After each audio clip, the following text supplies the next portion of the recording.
کہ کسی مارکیٹ سے چاہے کہ ماں کی محبت اور مامدہ یا باپ کی محبت اور مامدہ کو مارکیٹ سے خرید کے لا تو نہیں لا سکتا ہوں. ماں کی محبت باپ کی محبت جو ہوتی ہے وہ فطری محبت ہوتی ہے، وہ محبت نہیں مل سکتی. پھر یہ ضائع اٹھ جانا باپ کا یہ بہت بڑا خلا ہے، بہت بڑا رنج و غم کا باعث ہے ہمارے لیے. اور آپ کے اوپر جو بیتی ہے آپ کو رنج و غم ہونا ہی چاہیے، اور فطری تقاضا ہے رنج و غم ہونا چاہیے. لیکن ایسے موقع پر اللہ تبارک و تعالیٰ نے ہمیں حکم دیا اس بات کا کہ ہم صبر جمیل سے کام لیں. ان للہ ما اخذ وله ما عطا وكل الى اجل مسمى فلتصبر ولتحتسب. اللہ تعالیٰ نے اتنے دنوں کے لیے وہ امانت دے رکھی تھی، جب ان کا وقت پورا ہو گیا تو اللہ تعالیٰ نے اٹھا لیا. وہ ہمیں ثواب سمجھ کر کے صبر کرنا چاہیے. یہی ہمارے لیے تعلیم ہے، کیونکہ یہ تو ہر ایک کے ساتھ پیش آنے والی چیز ہے. آج ان کے ساتھ پیش آئے، کل ہمارے ساتھ بھی پیش آئے گا، پرسوں دوسروں کے ساتھ بھی پیش آئے گا. ہر ایک کو موت کا مزہ شک نہیں چکھنا. کل نفس ذائقۃ الموت. اس لیے ہمارا فرض یہ ہونا چاہیے کہ اب ہمیشہ پوری زندگی کے لیے ان کے لیے دعائیں مغفرت کرتے رہیں اور ایصال ثواب کرتے رہیں. ماشاء اللہ وہ تو بہت نیک اور صالح آدمی تھے، بہت فطری طور پر مادرزاد ولی تھے.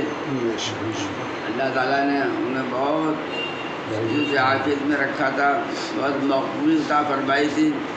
اور آپ لوگوں کو اپنا وہ چھوڑا صدقہ جاریہ کے طور پر، دونوں اولاد کو چھوڑا.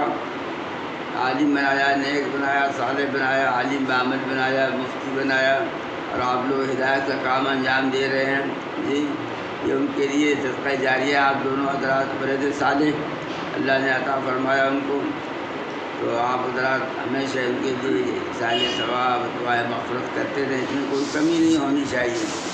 جتنا بھی ہو سکے استغفار ان کے لیے کرتے رہیں اور ان کے لیے دعائیں مغفرت کرتے رہیں، صالح ثواب کرتے رہیں. حدیث شریف میں آتا ہے کہ میت کی روحیں ہر روز منتظر رہتی ہیں.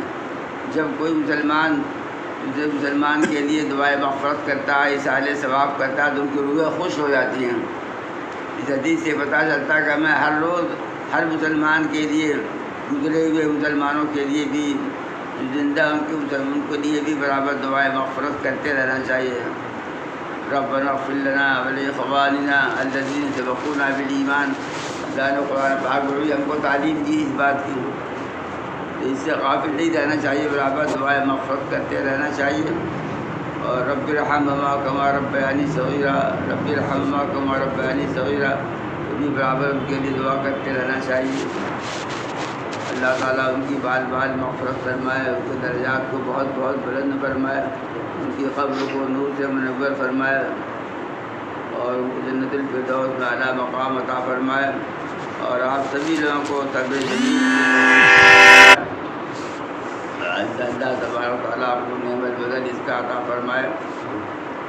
بس یہ چند کلمات کرنے کے لیے حاضر ہوئے تھے. ہم سب کوئی بہت صدمہ انشاءاللہ ہم بھی جس لائق ہے. Thank you for watching. Like, subscribe and share.